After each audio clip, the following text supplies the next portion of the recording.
আজকে একটু বলবো যে এমন একটা ছোট্ট শব্দ, শব্দ ঠিক বলা উচিত নয়, মন্ত্রই বলবো। আজ এমন একটা শব্দের মন্ত্র বলবো, যে মন্ত্রটা আমাদের জীবনের সব দিক থেকে সফলতা বলো, এগিয়ে যাওয়া বলো, মনের শক্তি বলো, শারীরিক শক্তি বলো, সব দিক থেকে ভালো করে। শব্দটা হলো রাম।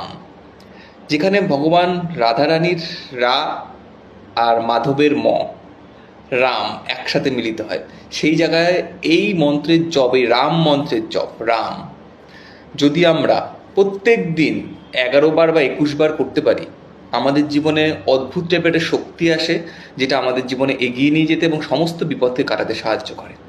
ভিডিওটাকে প্রচুর শেয়ার, অবশ্যই আমার প্রোফাইলটাকে ফলো। যারা মনে করছে আমার সাথে যোগাযোগ করে কনসালটেশন নেবে, তারা অবশ্যই আমার হোয়াটসঅ্যাপ নাম্বারে বুকিং করে নেবে। রাম নাম সবার কাছে পৌঁছে দাও, প্রত্যেকের কাছে শেয়ার করে দিয়ে ভিডিওটা। Thank you.